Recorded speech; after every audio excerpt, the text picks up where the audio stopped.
সকালে উঠেই যেন অনুশীলনের জন্য সবাই প্রস্তুত, সবার মুড ভালো।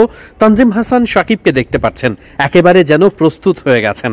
বেশ ভালো মুডে থাকা তানজিম সাকিবকে একজন গণমাধ্যম কর্মীও জানালেন শুভ সকাল। সবাই খুব ভালো করেই জানেন এশিয়া কাপে ভালো করতে হলে পরিশ্রমের কোনো বিকল্প নেই, তাই তো সেই সারাদিন ধরেই প্র্যাকটিস করতে প্রতিদিনই ছুটে আসছেন সকলেই মাঠে। আজকে একটু তাড়াহুড়ো বেশি, আজকে কাজটাও বেশি।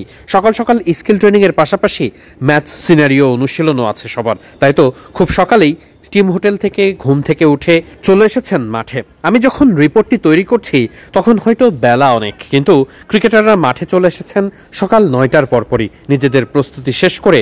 এরপরে ক্রিকেটাররা নিজেদের অনুশীলনের জন্য মাঠে নামছেন সকলে। প্রথম দিকে একটু ওয়ার্ম আপ সেশন হবে, এরপর প্রত্যেক ক্রিকেটারকে নিয়ে আলাদা আলাদা স্কিল ট্রেনিং। দিন শেষে একটা ম্যাচ সিনারিও হওয়ার কথাও আছে, অর্থাৎ ম্যাচের মতো করে অনুশীলন, যেখানে সবাই ব্যাটিং বোলিং করবে কিন্তু একেবারে ম্যাচের মতো নিয়ম অনুসরণ করে।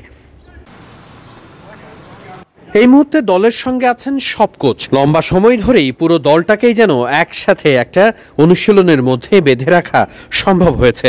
সবাই ব্যস্ত, সবার উদ্দেশ্য একটাই, এশিয়া কাপের আগে যে করেই হোক বাংলাদেশ দলকে প্রস্তুত হতে হবে রীতিমতো ফাইনালে চ্যাম্পিয়ন হওয়ার মতো করে। খুব স্বাভাবিকভাবেই ভারত, শ্রীলঙ্কা, পাকিস্তানের মতো বড় বড় সব প্রতিপক্ষকে হারিয়ে বাংলাদেশকে যদি এশিয়া কাপ জিততে হয় তাহলে সামর্থ্যের বাইরে গিয়ে করতে হবে অনেক কিছুই। সে কারণেই তো এত প্রস্তুতি, এতটা কষ্ট।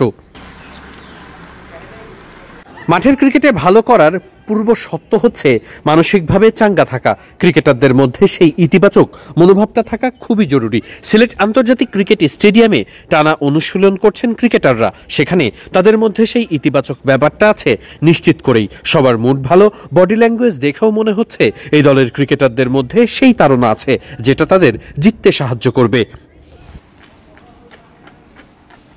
এদিন খুব সকাল সকাল এসেই বাংলাদেশ দল যেখানে অনুশীলন করবে সে জায়গাটা নিজে থেকেই ভালো করে ঘুরে ফিরে দেখেছেন দলটির কোচ ফিল সিমন্স। খুব স্বাভাবিকভাবেই সারাদিন ধরে অনুশীলন হবে, অনুশীলন কিভাবে হবে, কোন পরিকল্পনা মাফিক হবে সেসব নিয়ে নির্ধারিত পরিকল্পনা আছে টিম ম্যানেজমেন্টের। সে কারণেই অনুশীলন শুরু করার আগে সবার আগেই কোচ মাঠে যান এবং জায়গাগুলো ঠিকঠাক আছে কিনা, কি করণীয় সে ব্যাপারগুলো ভালো করে চোখে নিজে দেখেন। তারপরে সেই প্রস্তুতিগুলো নিতে বলেন মাঠকর্মীদের। এরপরে শুরু হয় অনুশীলন পর্ব। সিলেটে বাংলাদেশ দল প্রস্তুতির স্বার্থে দরকার যা তার সবটুকুই করছে। একটাই উদ্দেশ্য, এশিয়া কাপে বড় সাফল্য আনা।